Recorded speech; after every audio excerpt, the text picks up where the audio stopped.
Design Salvation, episode 87. This is Design Salvation, your lifeline to better design with Dixie and Annie. Our mission is to share our conversation with you so we can all elevate our work and lifestyle. Welcome to the fold.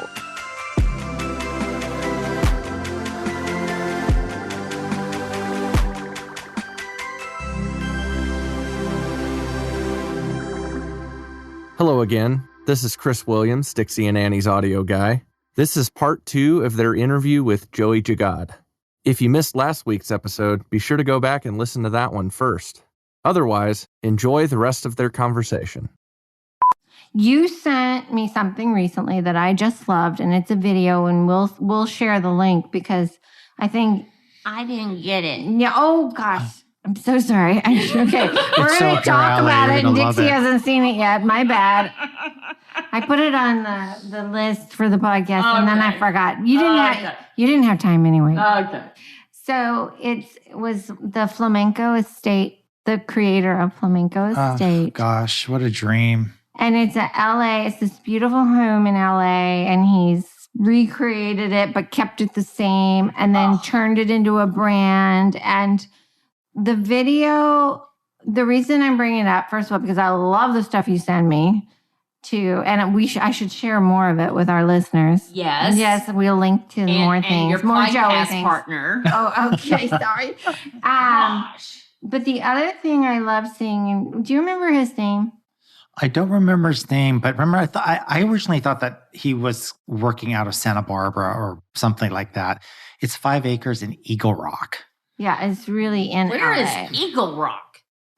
Northeast of downtown LA. It is LA, and it's a huge piece of property.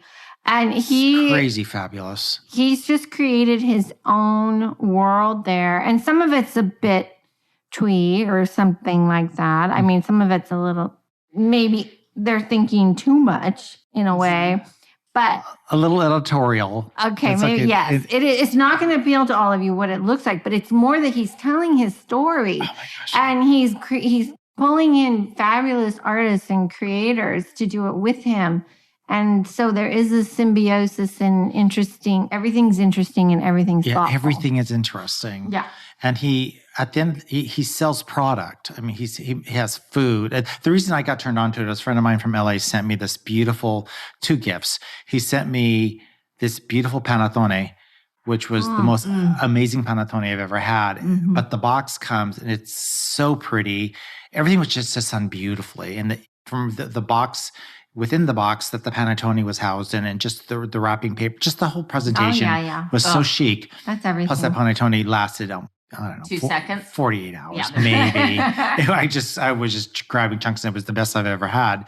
And then in the catalog and online, it tells a story of who made that panettone. It's a story. Everything has a story. All the product has a story. It feels profound. It feels like it's authentic. It's so authentic. And his philosophy of how he sees life runs through everything. It runs through the paper that he chooses for the catalog, to the photography, the video, the music, everything. It's so seamless. It's a very singular point of view. And I just think we could learn so much from that singular point of view. Well, and it really ties into the January series that we did based on Natalie Walton's book, This Is Home, in how you tell your story. And I think if anyone's struggling with that, if they just watch this video, they'll figure out That would be enough. This is how you tell your story. You know, and another thing to segue off of that, telling your story, there's no better source to me than the world of interiors. Oh, yeah. When you talk about somebody's home story. Mm-hmm. And I think that what I'm noticing a lot of in editorial and also here in the Northwest is these homes. Are they homes or are they staged? I don't know if they're a home or is this just a nice staging, because there's no warmth. There is no story. Mm-hmm. It's just a blank canvas. Mm-hmm. And I mean, then you read the copy and they've lived there for 3 years. And you're just going, oh my God, there's not even a throw blanket. Where's the messiness? Mm-hmm. Yeah, and World of Interiors always offers a very they unique do. point of view. And some of the things that they choose to put in there aren't homes at all. They're just some fanciful building or a folly or I don't know, which really to me can trigger emotion and trigger your creative outlets in a bigger way than looking at the most perfect home that you've pretty much seen a million times. Well, it gives me inspiration to look for other things. But one of my questions, I'm totally doing it down the rabbit hole here, beyond an editorial or any other format of a magazine or, something in the newspaper or a book, where else do you go for inspiration? Because I get asked that question a lot in interviews by clients. And then I get asked that question by young designers kind of coming up where I'm trying to say, educate. And they go, well, what else do I need to be doing? So I have my answer, but I'm curious about Joey's answer. Like, is it museums? Is it restaurants? Is it wine? Is it art? Is it all of that? You have to travel. Yeah. You have to travel, especially for those of us here in the Northwest. We can only get so much inspiration, even though there's plenty of it.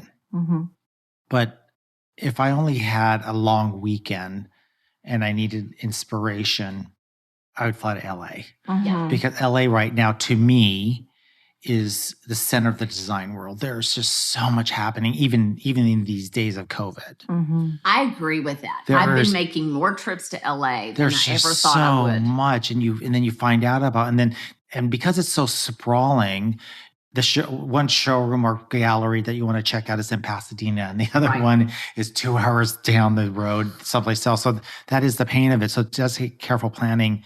But there's been a very interesting migration of incredible talent from New York, from Europe, from Asia that all has come to LA. And I'm finding it really inspiring. Well, let's go. Especially now because it's okay.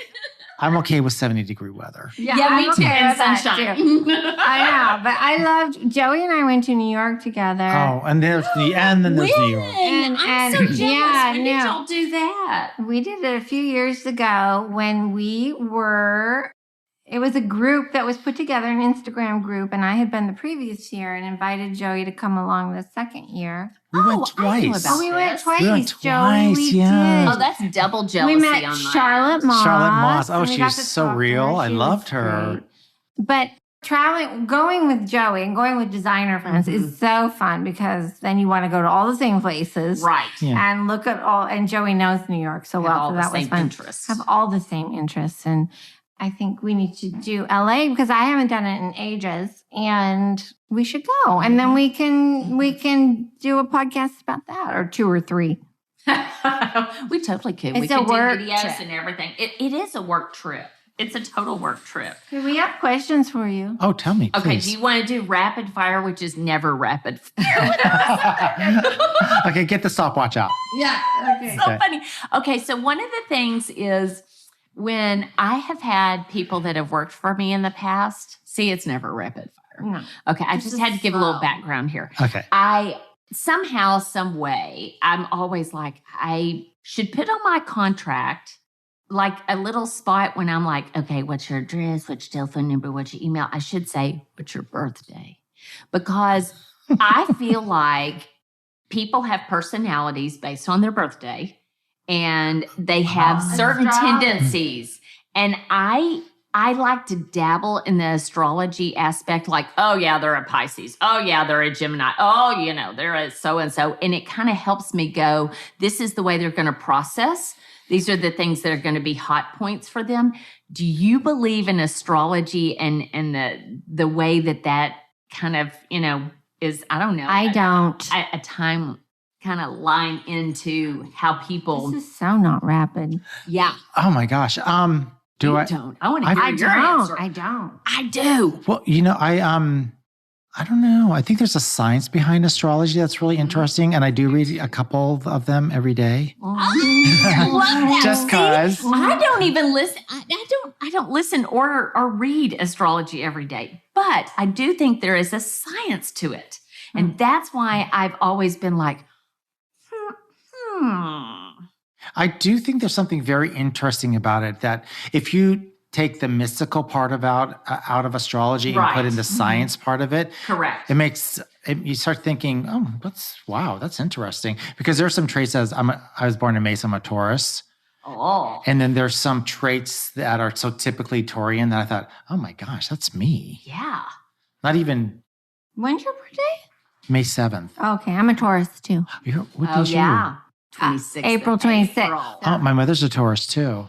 Oh, look at you guys. Yeah. Well, My would ex you was ever a Taurus. guess I'm actually July. I'm a Cancer. My Cancer. I don't know enough of Almost the different Cancer. signs. I Well, just see, that's the thing. Okay, so I really feel like people they don't have all of their tendencies as the same, but without digging too deep, I think that people have tendencies based on their birthdays so that we can all live in society together. And this is my frou-frou idea of an idyllic world and whatever. But I feel like if I knew what somebody's birthday was and I kind of knew what their tendencies were, that it might actually help me, because sometimes I'll be like, well, she wasn't too excited about that, or he thinks that's weird. But there's a lot of people that in our world, Right. or in the creative world, that will hire or not hire someone based on their sign. Mhm. And Isn't that illegal? I think that's weird. It's discrimination. But you still want to know. But I still think that what Okay, it we're would do moving is on. give me a secret Nah. as to how to Nah. manage. Okay, what? job. that's why my mother. That's why my mother and I are like this sometimes, because Yeah, we're both right. Taurians. That's right. See, there you go. Okay, What's your most used app?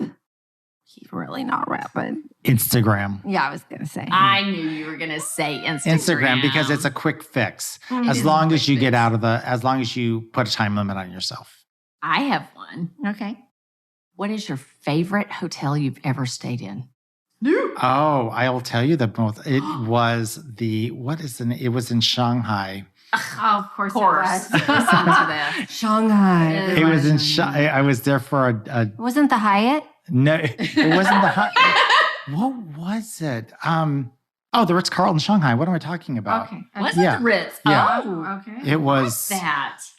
spectacular. I bet they do things right. Okay, so what's your go-to weekday meal? Because I know you do cook a lot. Weekday meal. So I love my crock pot. Yes. So I'm totally. That's so cute. I love a good crock pot, but I recently purchased a vertical chicken whole. Oh, that goes in the crock pot? No, like no. a rotisserie thing? I got a But it vertical goes rotisserie. vertical. Oh, okay. No, this is something else. And so now Oh. I found a recipe in the New York Times on how to do a vertical roasted chicken vertically. Mhm. Phenomenal. Oh, awesome. With Okay. vegetables on the top, and it doesn't take that Oh. long. But what I found, I've done it twice. It does. The quality of the bird matters. The quality of the bird matters. We may need to post that recipe. The quality, Yeah. the quality of the burgers. I love A that. chicken just ain't a chicken. I love that. Do you snack at night? Do you get up in the middle of the night and snack or think about your jobs, your projects? Do they keep you up at night? All the sometimes? What's your favorite snack? Oh my God, this is so bad. I love it. It's a confession. See, it's we're such all a about confession. confessions here at Design Because Salvation. I always talk about healthy eating, which I do eat very healthy. But there is an old school candy company in Tacoma called the Johnson Candy Company on MLK. And we've been going there I don't know, since the 60s, forever. Not that I was born in the 60s. Well, maybe I was. Anyways, Okay. Well, we're not going to go there. it is dark chocolate almond clusters. Oh, good to know. And I have to keep them in the box, and I put them in the shelf in the closet, and I keep the ribbon around it because How I make cute. it a chore to get one. Yeah. Yeah. A chore and a treat. Yeah. So it's my okay. So it's a little. I only take one at a time, and then I put it all back in the box. I put the paper back, and I put the ribbon on, That is and I put it discipline. back because otherwise. I would never. I'd eat 5 of them. I would too. I'd eat 5 of them. and that's my big treat on top of ice cream. Okay, what is the most cringe-worthy outfit you ever wore? I know mine right off the top of my head.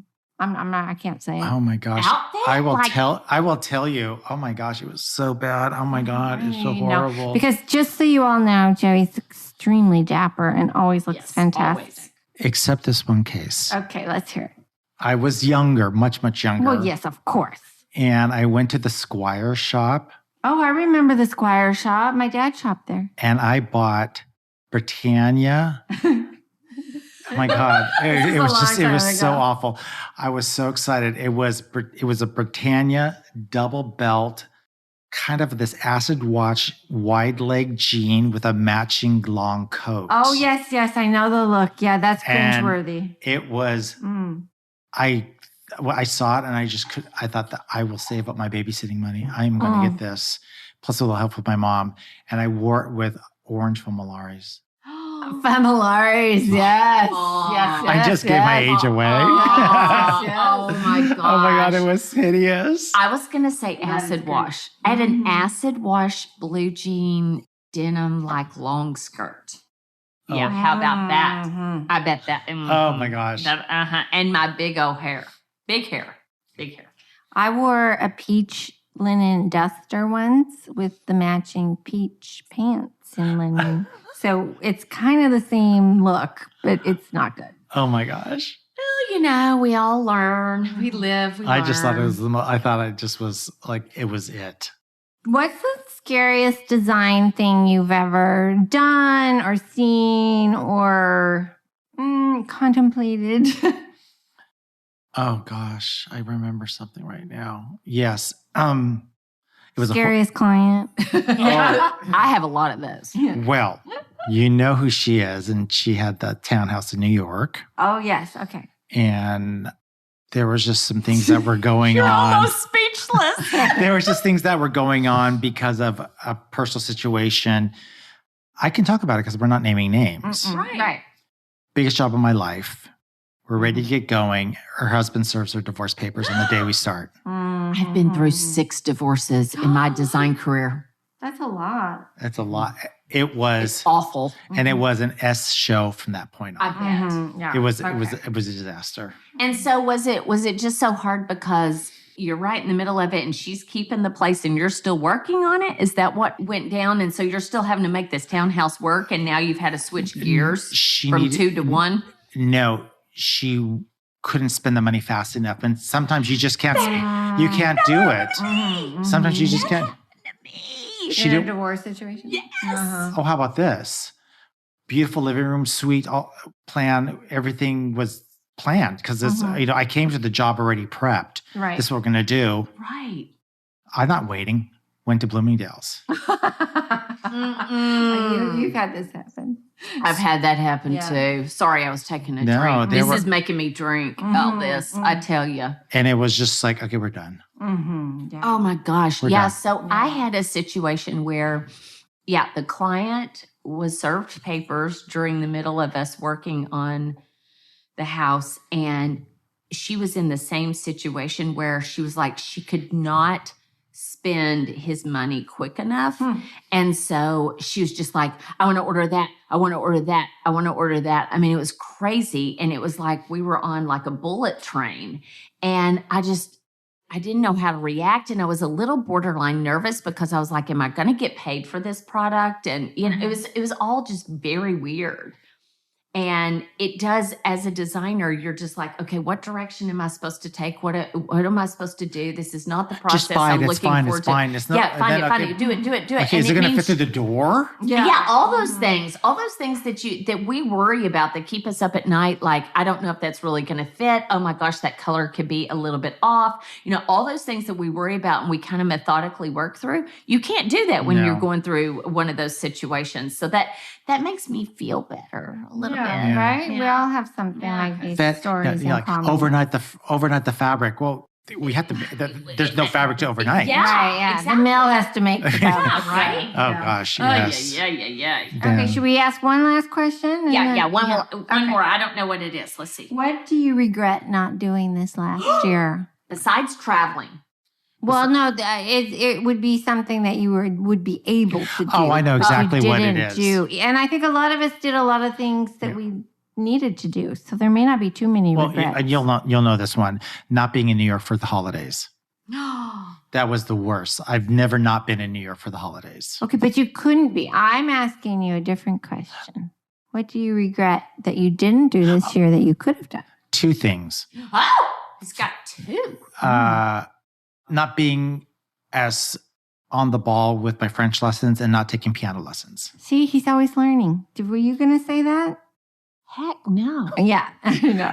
This is why we love Joey. And it's, gosh. He's an overachiever. And he just passed his real estate exam. Oh, man. Are we sure we wanted to have him? He's making us look bad. I'll vet the interviews better next time. We're going to get a good old loser in here. And nobody will listen. Yeah. Oh, my gosh. We so appreciate you spending time with us. So we much. know that this is like, a big chunk of your day because, you have to come over here and hang out with us. You have to drink with us. You have to eat with us. Yes. And you have to talk to us. But it was such a pleasure. I mean, it's just so insightful when you have somebody that clearly you are highly educated and highly self-educated. And that's inspiring to me because I want to smack myself because if you ask me, I didn't educate myself enough this past year when I probably could have and should have and would have. You did great. Yeah. Never stop learning. That's right. But I don't think you have to learn French. That would be disastrous. You know what? I tried to do that. And then when I tried to order in France, and the guy came back and just spoke English to me, I thought that my husband was going to pee his pants because my French was so bad. And then the guy just, he's like, oh, so you want to blah, blah, blah, blah. And he was doubled over laughing so hard. So I've never tried again. And when I go to Europe and places like that and we'll go together, we will go. I'll just keep my mouth shut. Yeah, that'd be great. Thanks. Well, thanks again, Joey. Thank you, Annie. Thank you, Dixie. This was marvelous. I had a marvelous time, fun. and the rosé was wonderful. Oh, good. Always a treat. We'll talk to you guys in a couple of weeks. Ciao for now. Ciao for now. Hey, y'all. Don't forget to follow us on Instagram, Twitter, and Facebook. You can also find us at designsalvation.com, where we'll have the past podcasts listed as well as show notes. Hope to see you there.